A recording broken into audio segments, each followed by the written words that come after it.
Welcome to the Sherman Report. Here's Peter Sherman.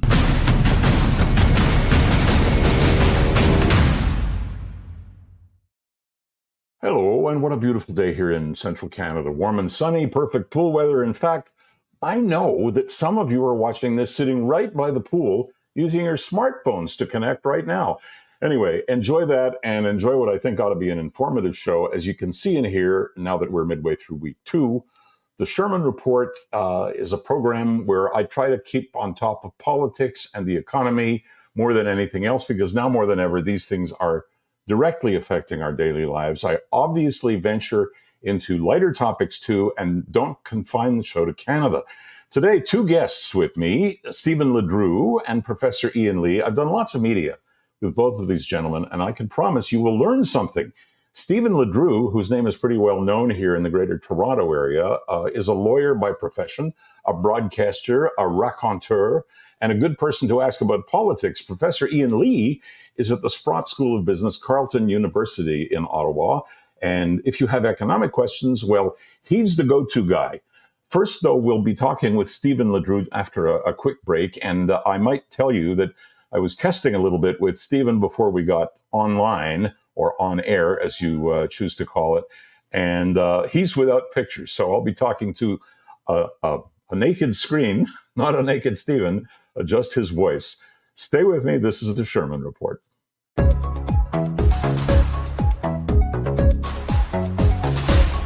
Now, the Sherman Report continues.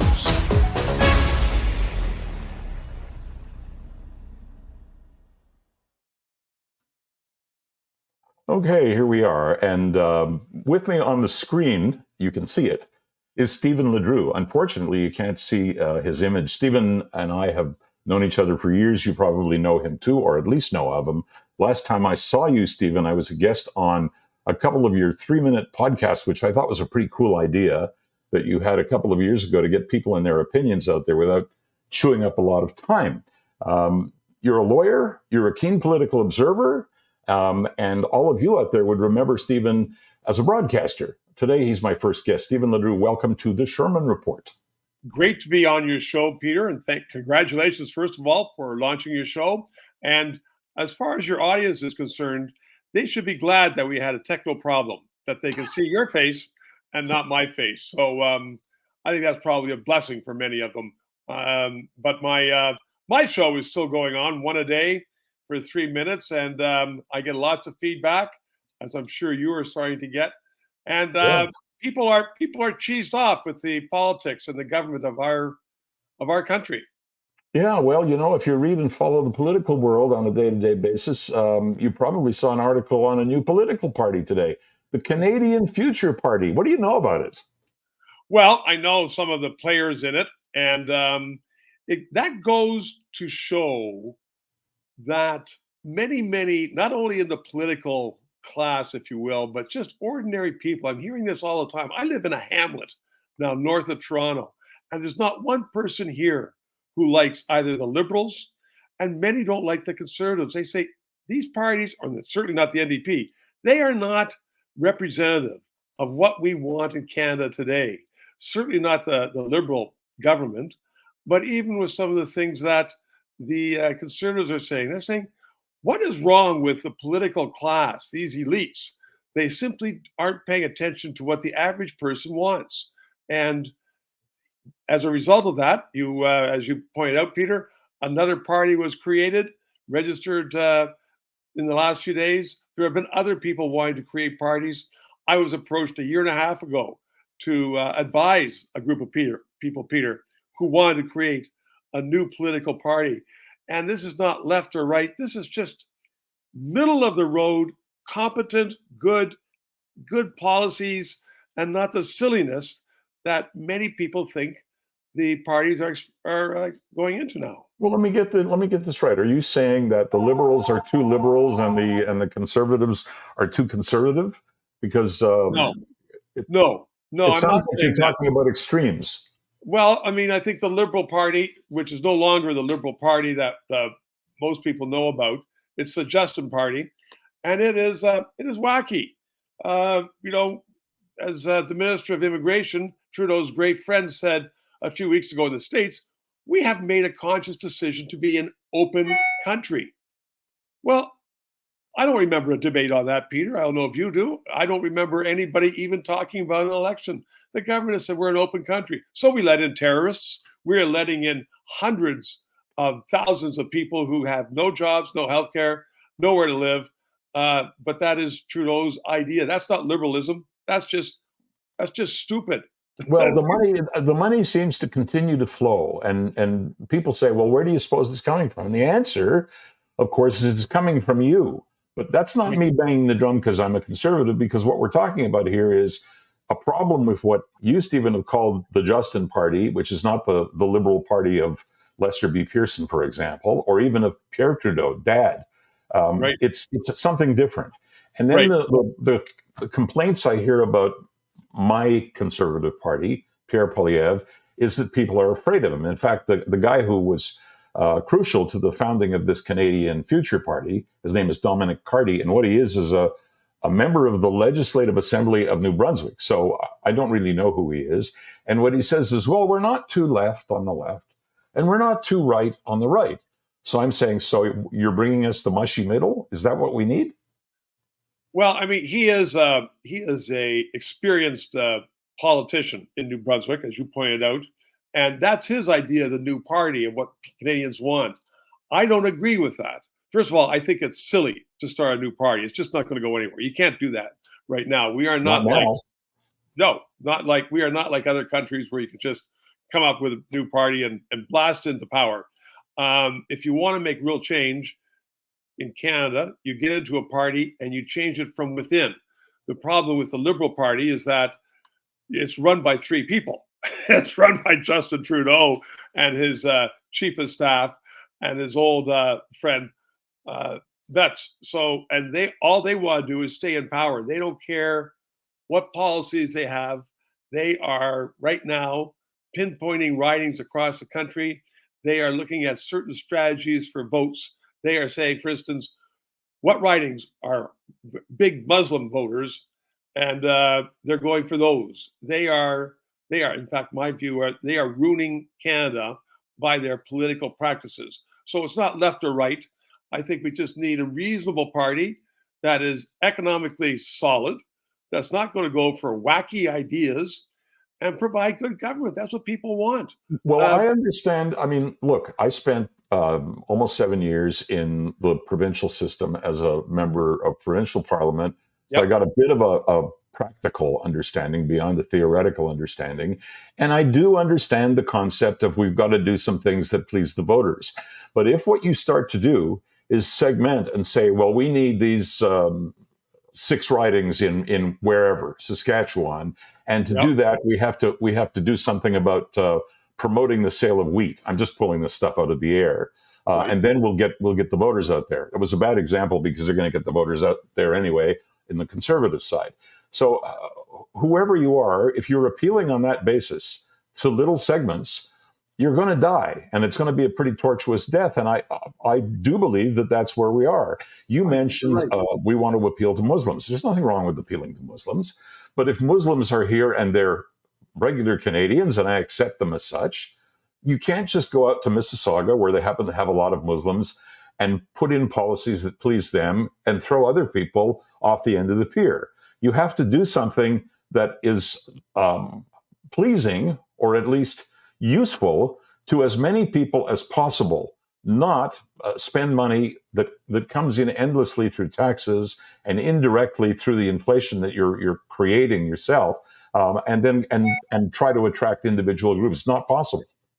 Well, you're absolutely right. That's bad politics, bad identity politics, but that is what's going on federally with the Liberal Party.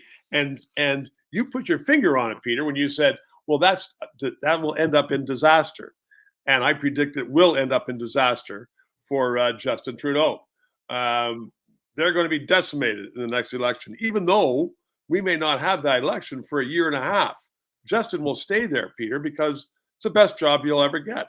Stephen, don't be so glum. It's only 14 months. October is the limit. How much more damage can he do in 14 months? Let me count the ways. So, mean, we are in a bad situation, but it's not just federal politics, municipal politics. Look at Toronto. People right now are just so fed up with the way Toronto politicians are acting, spending money, changing the famous Dundas Square to some other name that no one knows, and they're just doing it willy-nilly. We need to have some good economic policies, some good transit policies, and our politicians are talking about airy-fairy things like changing names for silly reasons. Provincially, you have Ford. Ford is an authentic politician. You know what? People, even if they disagree with him, they say, he says what he says, and he's authentic. He's a real guy. I know him fairly well. He's a real guy. Yeah, and people like him. I mean, I talk to provincial Liberals all the time, and I said, you know what? You guys have a very, very tough hill to go up, because Ford is, as you just say, a real guy. He's authentic. But it's interesting. We are talking about Toronto and you're talking about Ontario. I think we should expand it and talk a little bit then about Quebec, because this show is being looked at in Quebec. It's being looked at in parts of the United States and other parts of Canada. I even had a guy drop me a note because he watched us on a cruise ship in the Mediterranean, and I was envious. Anyway, I digress.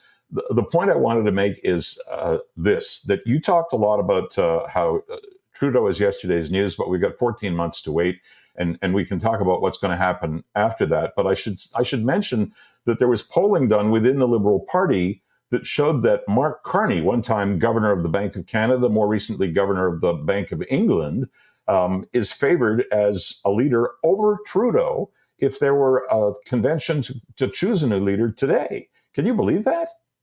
No, I don't believe that, because first of all, there is no Liberal Party. Trudeau did away with membership, and if you don't pay even $5 for a membership in a party, there's no party. He says everybody who voted Liberal is a member of the Liberal Party, which is, of course, just claptrap.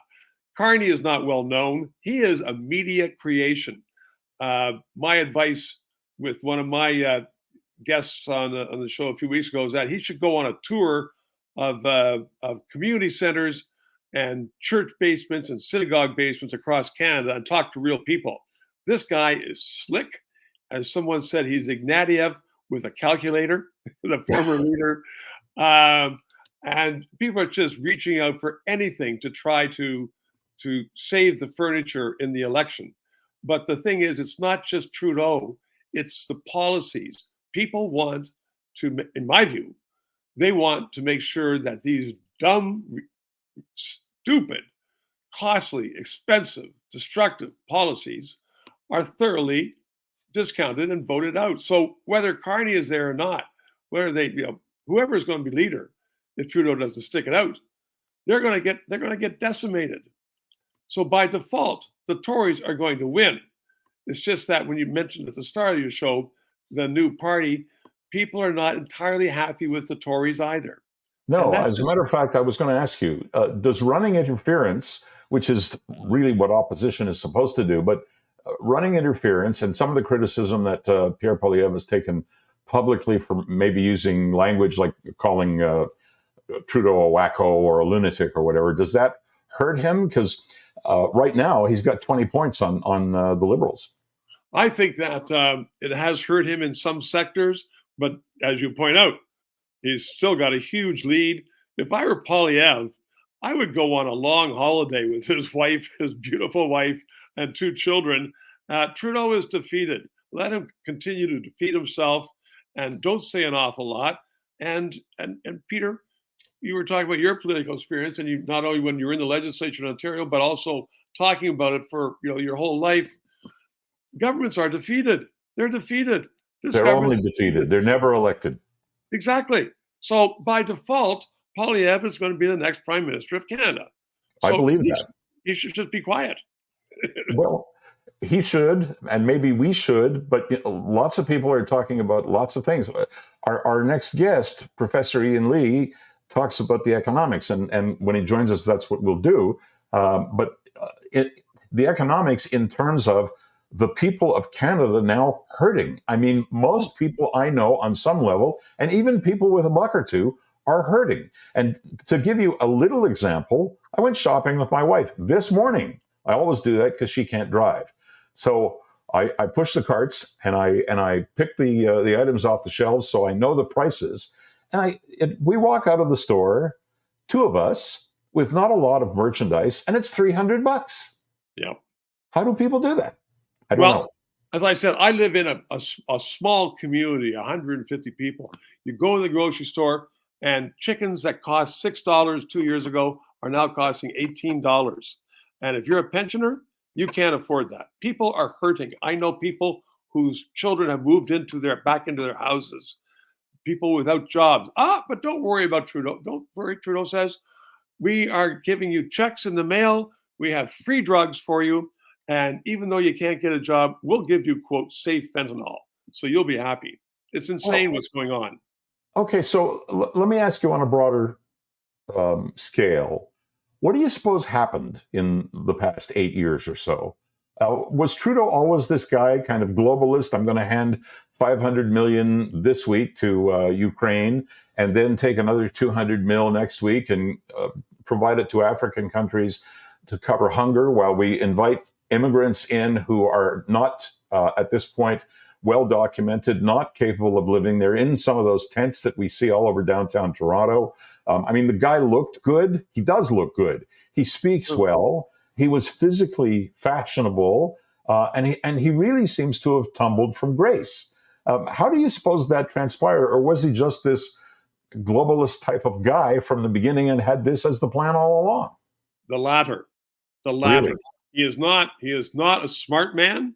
He is a drama teacher, and not a very good one.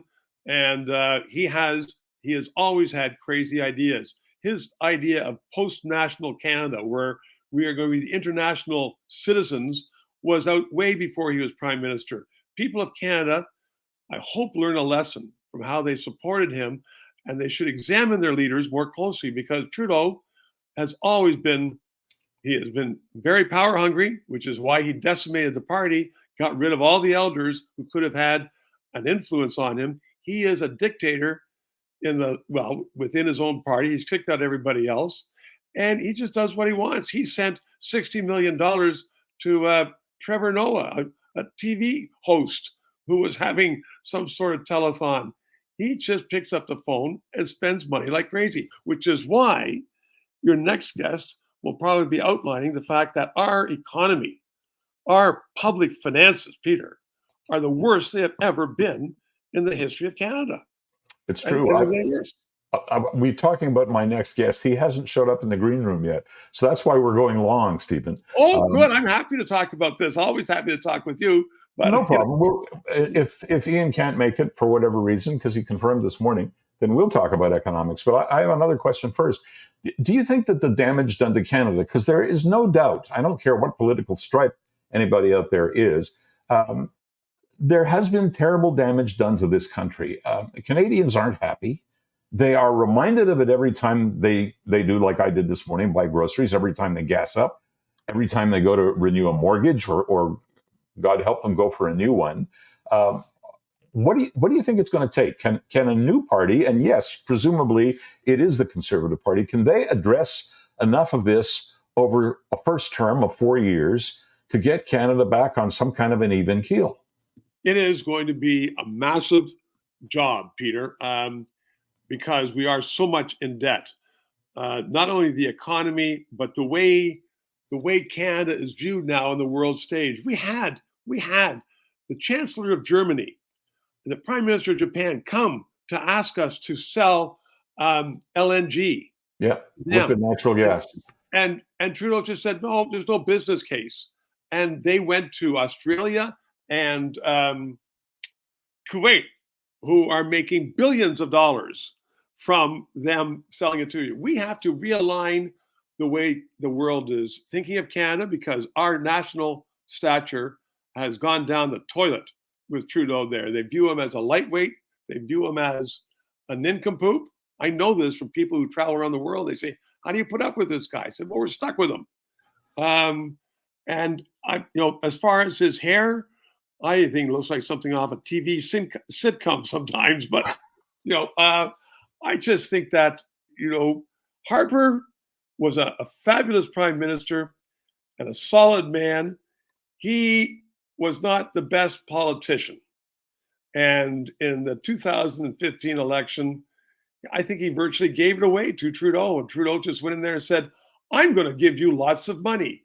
And Canadians, to their chagrin, just voted for him. And they didn't think where that money is going to come from, but it's going to come from their grandchildren. So directly to your question, Peter, is it going to be more than 4 years? Absolutely. We have, for instance, a bureaucracy in Ottawa, which was built by Trudeau to censor Canadians, to thwart liberties, to spend money on silly projects, and to raise taxes.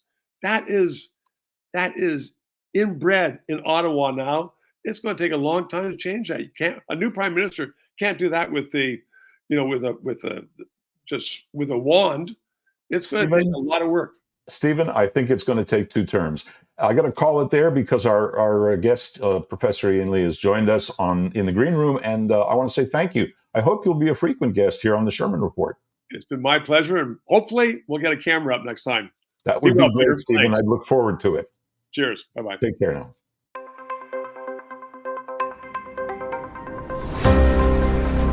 You're with the Sherman Report.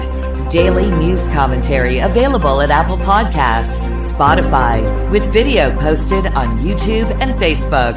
Here's Peter Sherman.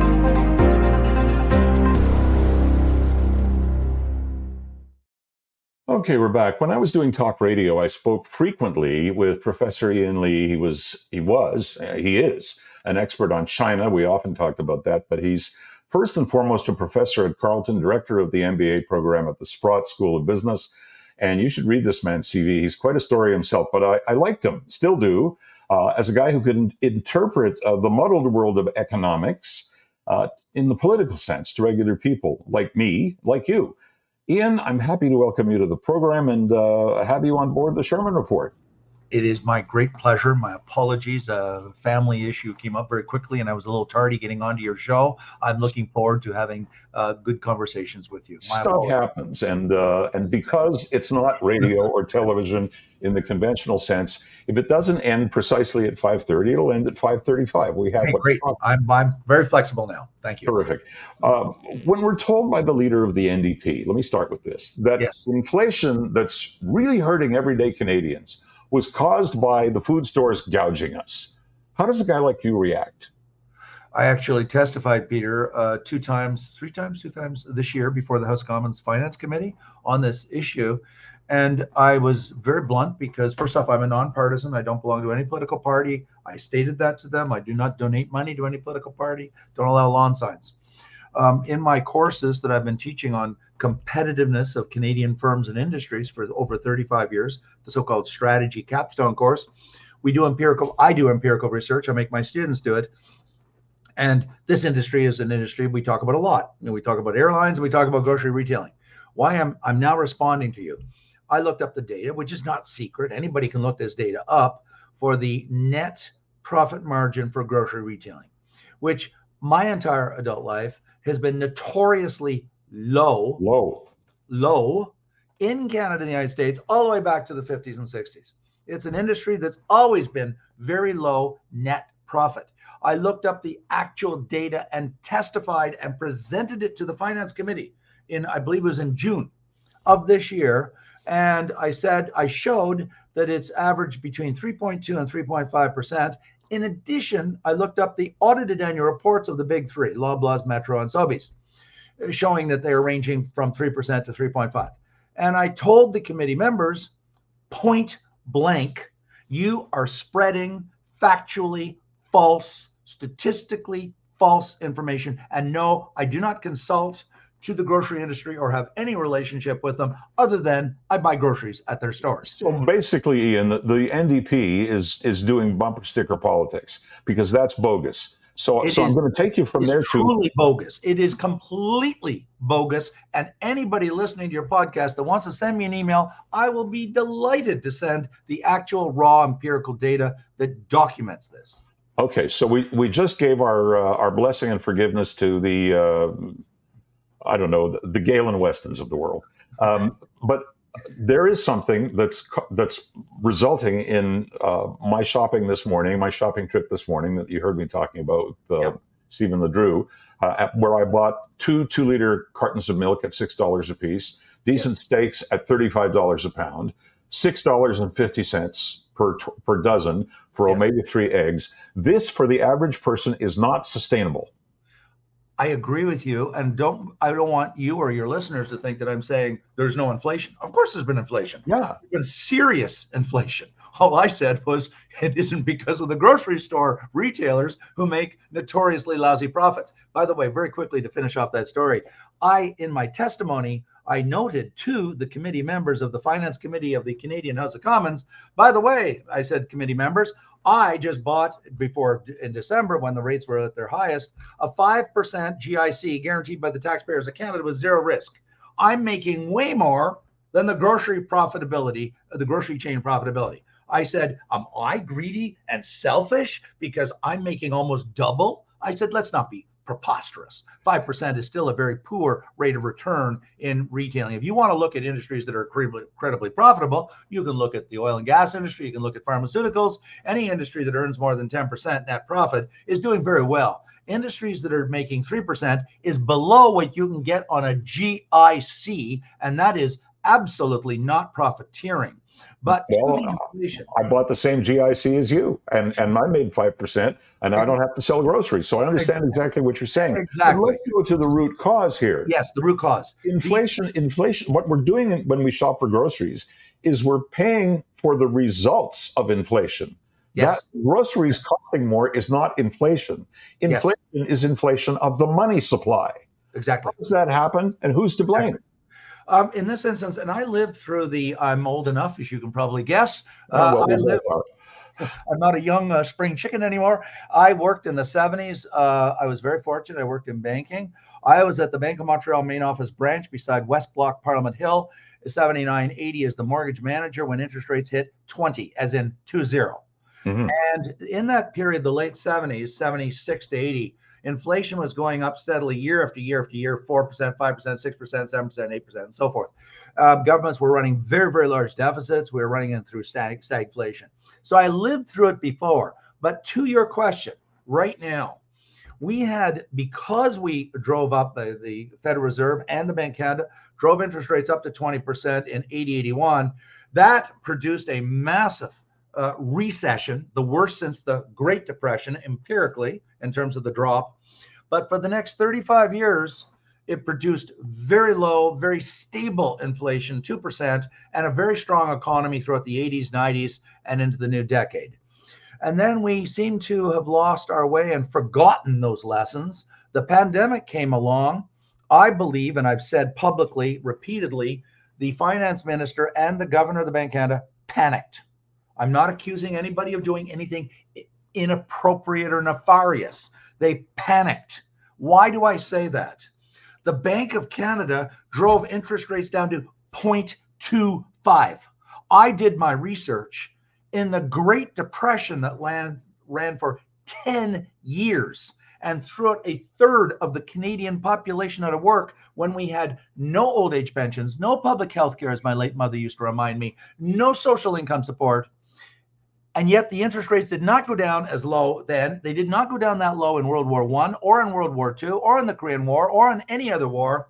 And so what I'm arguing is that if it was, we didn't drive it down that low in much worse circumstances, such as the Second World War or the Depression, there was no justification to go to 0.25 as if the virus cared what the interest rates were. They panicked. They drove it down too low and they made money free. Guess what happened? We know what happened. Milton Friedman won a Nobel Prize. You make money almost free, and you're going to create monetary inflation. On the fiscal side, because that's the monetary side, the government, Mr. Trudeau, announced, and this is PBO data, 2/3 of $1 trillion of fiscal stimulus into the system. And I'm not saying people shouldn't have been helped. We had 15.5% unemployment at the peak for a very short period of time. We should have targeted like a laser beam those 15.5%, but they ended up giving billions and billions and billions to extremely profitable companies and to people who had not lost their jobs at all. And so we put vast amounts of monetary stimulus into the system, vast, gargantuan, unprecedented amounts of fiscal stimulus. And then, just as Milton Friedman predicted, inflation took off. We let the inflation genie out of the bottle. And it was a very bad mistake. Mr. Macklem acknowledged it afterwards. We drove the rates too low and kept them for too low for too long. That's Tiff Macklem, who runs the Bank of Canada. Correct. So Okay. that was the source. The NDP, Mr. Jagmeet Singh, has not admitted that because he doesn't want to be endorsing these policies that he supports. Okay, so you've given us a good narrative on where this started. The pandemic gave it a kick, but we haven't been able to turn it off. And now we run a monster deficit on a budget. We're 4 years beyond the pandemic, but we're running huge deficits because we're providing money for this, money for that, whether you're feeding kids, whether you're starting a dental plan, whether you're funding Ukraine, whatever it happens to be. That is spending that results in inflation.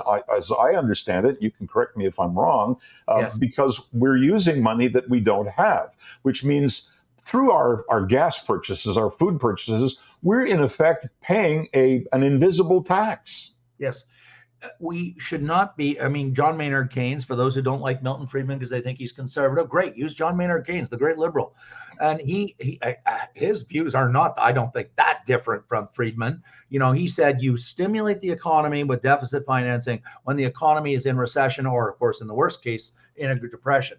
But he made it very clear, you get rid of those deficits when the economy is growing because they're stimulative. We have been stimulating.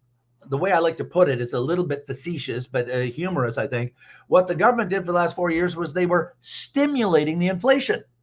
The inflation genie had got out of the bottle. So what did we do? We made the deficits even bigger. Hey, let's throw more gasoline on the fire. And then we sit there and give speeches saying, oh my God, the inflation's. They were gassing the inflation. They were gassing the fire. And they shouldn't have been doing that. They should not. It worked. If that's what they were trying to do, it worked. So I think we have a pretty good feeling right now for the fact that the inflation comes from, at first, panic. Later, the resultant, I suppose, continuation of the same feeling because the stimulus had to be pulled back and couldn't be. Interest rates had to go up to try to stem the tide. To some extent, that's working. But now we have a government, the same government, that is still overspending and running this, what I call invisible tax. That is terrifying. Yes, it is. Yes, it is.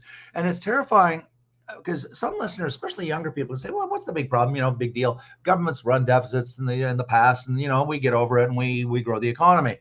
We are going into, and I did testify with these comments that I'm about to provide you now, also before the Finance Committee, we are moving into a very brave new world.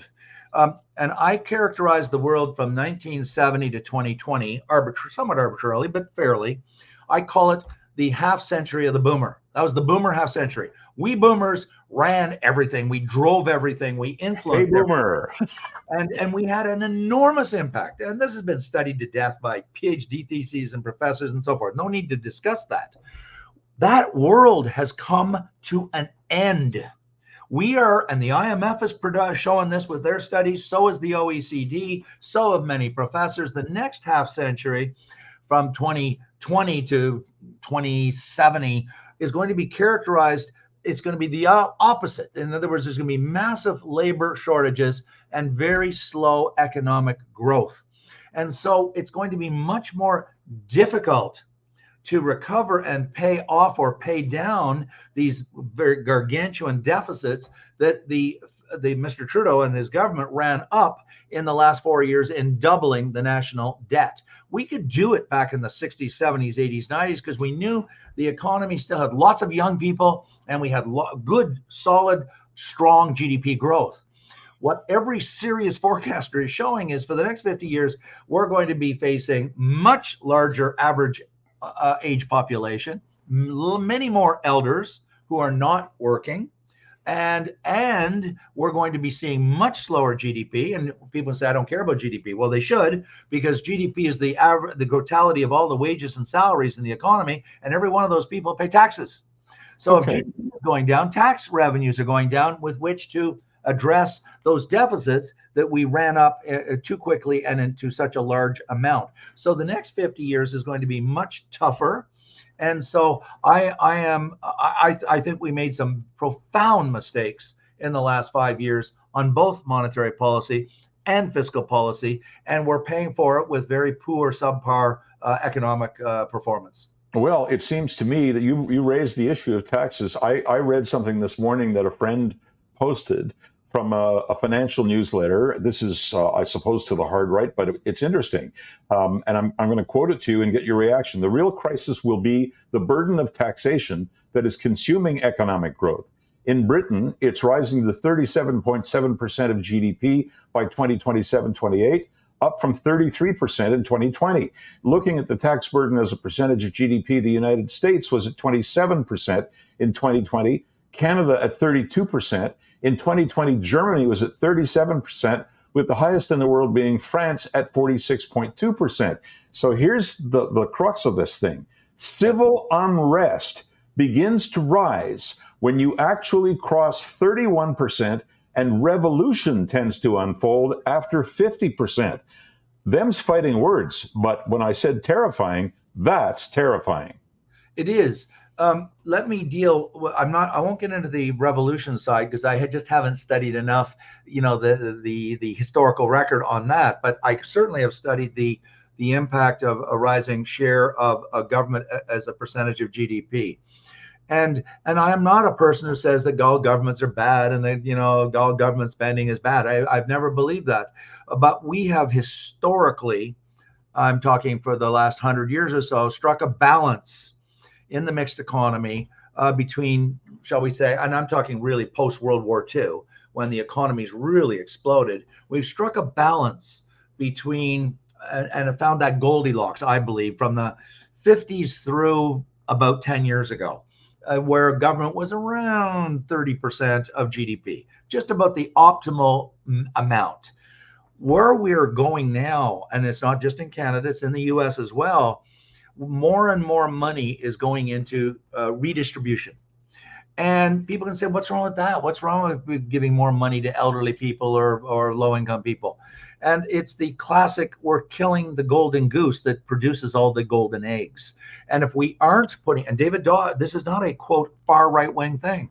David Dodge, who is a very centrist and very talented and very intelligent individual, the former governor of the Bank of Canada, the former deputy minister of finance, and the former deputy minister of health in his career in government, has been warning about, and as has Don Drummond and others have been warning about this, that we are not creating the jobs of tomorrow. We're not investing enough in the economy. In fact, we have capital, what I call capital flight, using the World Bank's phrase, where capital investment, business investment in plant equipment and so forth is moving out of Canada because they don't see the opportunities here anymore. And so it's moving into the States where there are much greater opportunities for investment by investors. And so that's going to only make the problem worse, because if you're not creating new businesses and new jobs, that's what funds and generates the income that flows into governments to pay for public health care and universities and education and environment and so forth. And so it's been very short-sighted. I mean, I'll be a little bit inflammatory here because I've studied this country I'm about to invoke for a very long time. I've been fascinated by it. And we're going down the road of Argentina. This is the Argentinian solution. Why I quote Argentina, I'm so fascinated by it. In 1918, Argentina was wealthier than Canada on a per person business basis. It was one of the top countries on planet Earth. And then the famous husband and wife team got in after the war, and they focused over and over and more and more and more on redistribution and drove down investment. They alienated investors. They put all kinds of protectionist policies in place and did more and more redistribution. And now Argentina is its income, its average income per person is $10,000 a year. So it's a backwater. It's I would say it's a basket case. They've had multiple insolvencies. Lenders and creditors have cut them off. They've had to be bailed out by the IMF repeatedly. Their standard of living has collapsed. And I've been to Argentina, by the way. I've been there, and it's I'm not quoting some really disastrous, like Somalia or something. Argentina was a first world country in 1918. But because of very bad policies, you can even, of course, you can run down a company and drive it into bankruptcy. It takes a long time to run down a very successful country, but you can do it. It takes about a half a century, I think. And are you saying that's where we are if we don't watch ourselves? Because I see Canada as a country of endless resources and riches if only they're tapped, and we don't do it. I agree. And that's why I think, and my sense is, Peter, that the zeitgeist is changing. I like to use that word. It's not a cliche, but to me, a zeitgeist is sort of the culture of the country, the values of the country, the whole 9 yards. I think the zeitgeist is changing. And I don't just mean for disenfranchised voters. I don't just mean for conservatives. I mean, when you see John Manley making the criticisms of this government's economic policies, or Anne McClellan, the former Liberal deputy prime minister, and there's lots of Liberals out there out of government making very serious criticisms, then something is changing. I think that after this next election next year, whether it's spring, summer, fall, I don't care. It's not, that's a detail. No matter who is elected, and it could be the Liberals under a new leader called Marc Carney. Who knows? I think that the desire, the appetite, the sense that we are going down the wrong road in a big hurry, the demand for change is going to be so strong. I think after this election next year in 2025, we're going to see many of these policies that were so destructive. The no pipeline bill, the no oil and gas bill, the no mining bill. We're going to see many of these policies, the economic policies, reversed. And we're going to switch back to the more balanced approach where we encourage investment in companies. We're going to be open for foreign investment to come in here. And I do think we're not going to go down the road of Argentina, because I think there's so many people, and the polls are showing this, after a year and a half, large numbers of Canadians think we're going down the wrong road in terms of our economic policies. And I think this is bipartisan. I don't mean the NDP, but I think that there's a very significant numbers of Liberals, so-called blue Liberals, who agree. Christy Clark, I mean, my goodness, she's a Liberal premier, and you listen to her and she's very critical of our policy direction. So I do think we're going to turn it around. It's going to take at least 4-year term to turn it around. But a lot of these very negative, destructive policies, such as the refusal to export LNG to China to get them off the dirtiest fossil fuel in the world, which is coal. That's just, it's so destructive. You know how Mr. Guilbeault can say with a straight face, he said, I'm committed to climate change, but I want China to keep on burning dirty coal because we're not going to help them get off coal with LNG. I just think it's morally irresponsible. I also think it's a do as I say, not as I do situation. Yeah, but it's worse because they are so religious on the environment, and then to turn around and say, and we're going to stop any country that's a heavy burner of coal, user of coal, I believe is morally irresponsible of them. Indeed. Ian, I've got to stop it there. We've gone way over time, but very well worthwhile because you're always interesting to talk to, and I hope you'll be a frequent visitor. I would be my pleasure. Thank you very much. Thank you. Thanks so much. Professor Ian Lee of Carleton University, Sprott School of Business. And that's the end of the show. It ran long. We're at 43 minutes, which we haven't done. But he's interesting, and Ledrew is interesting. Great having you with us, and I hope you enjoyed listening to it, watching it, as much as I enjoyed hosting these people. We'll be back tomorrow with Catherine Swift, who you know as a former firebrand president of the Canadian Federation of Independent Business. She'll have a lot to say. That and more coming your way for the rest of the week and for the future on the Sherman Report. See you tomorrow.